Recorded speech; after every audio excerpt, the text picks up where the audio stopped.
Siyempre, pwede natin pag-usapan si Smotrich at ilan ng sumuporta o tumutol sa kasunduan. Alam mo, gaano kaya kasalimot ang isyung ito para sa kampanya sa eleksyon, lalo na para sa punong ministro na itinaguyod ang ganap na tagumpay? May mga nagsasabing mali ang sinabi niya bago ang digmaan at naging sanhi ito ng pagkamatay ng mas maraming bihag. Gaano kalaki ang epekto nito sa atin? Sa tingin ko, hindi ito malaking issue sa kampanya. Ang issue lang ay kung may natitirang bihag sa Gaza. Pero ngayon, lahat ng mga bihag ay nakalabas na. Sa kasamaang palad, hindi lahat ay nakalabas ng buhay, pero lahat sila ay nakalabas na. Wala nang natitirang bihag na Israeli sa Gaza ngayon. At iyon ay isang magandang bagay. Kapag sinabi ni Smotrich na dahil lahat ito sa kanya, nagpapakapolitiko lang siya at pinalalaki ang papel niya.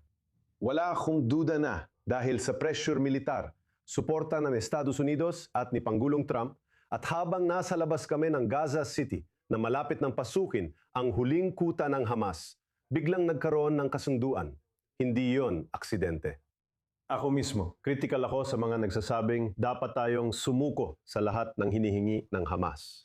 Siguro napaaga ang paglabas ng mga bihag, pero kapalit noon ay nanatili pa rin ang Hamas sa hangganan malapit sa mga komunidad natin sa Timog. Muli naming nabanggit na ang mga kasunduan ay para lang sa mga bahagyang kasunduan, wala talagang naging kumpletong kasunduan na inalok. Isang kumpletong kasunduan na mga ngahulugan ng pagsuko ng Israel.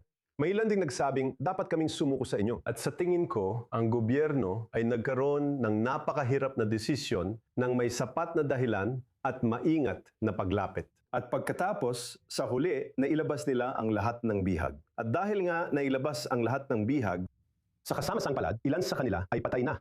Para sa akin, mula sa pananaw ng politika ngayong eleksyon, hindi ito magiging pangunahing issue.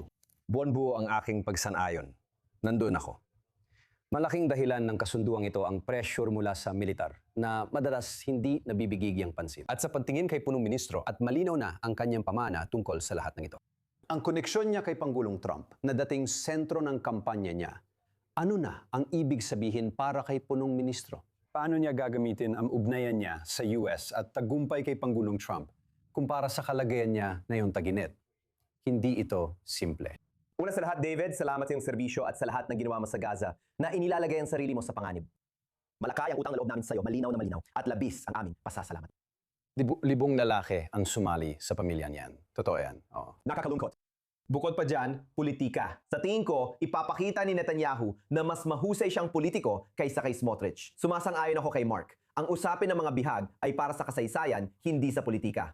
Sa politika, di ako sigurado kung pumasa si Bezalel Smotrich. Dapat sinabi niya sa panayam na mahirap ang desisyon at pinili niya ang isang panig ng debat. Mga historiador ang huhusga kung tama siya. Naunawaan ko ang kabilang panig. Gusto ko rin, tulad ng iba, na makalaya ang mga bihag. Mas marami pang makalabas ng buhay at magpatuloy na lang. Sa halip, lumika siya ng hindi kailangang headline, isang hindi kailangang headline para sa sarili niya na maaring tumagal ng 1 o 2 araw kahit na hindi ito sentro, sa huli ay bahagi pa rin ng huling yugto ng kampanya. Tukol naman kay Netanyahu at Trump. Si Netanyahu ay isang politiko na sapat ang liksi para maglaro sa ganitong sitwasyon kahit anong paraan. Kapag maganda ang relasyon kay Donald Trump, makikita natin na malalaking billboard sa buong Tel Aviv na may larawan ng kanilang pakikipagkamay at may mga salitang Hebreo na nagsasabing ibang liga. Kung hindi maganda ang relasyon sa US President, alam natin kung paano ito gamitin ni Benjamin Netanyahu. Marunong akong ipaglaban ng Israel. Kailangan ninyo ako, Davka. Kailangan ninyo ako sa panahong ito para makabangga ang isang Amerikanong presidente para kayaning harapin siya.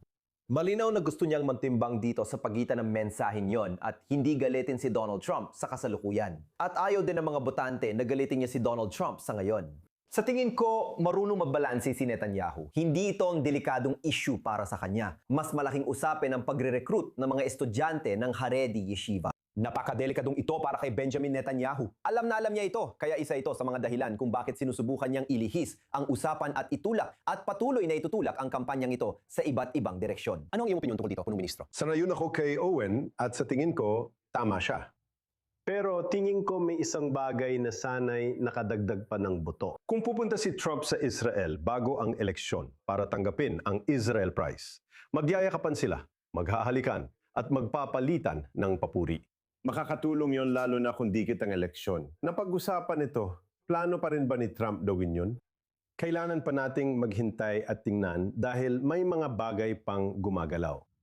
Totoo, pwedeng manalo si Netanyahu kahit anong mangyari dahil sa pagtindig niya para sa Israel at sa magandang relasyon niya sa Panggulo ng Amerika. Pero ang pagbisita ni Trump bago eleksyon ay pwedeng magpanalo sa iyo. Ginawa rin ito noon ni Pangulong Clinton para kay Paris. Hindi unang beses na nakialam ang mga Panggulo ng Amerika sa eleksyon ng Israel. Hindi pa natin alam ang mangyayari. Hihintayin natin. Si Pangulong Trump, hindi pa rin tiyak kung saan siya papanig. Ambassador Reagan. At Owen Alterman, salamat sa pagsama sa amin ngayon sa Palabas. Salamat.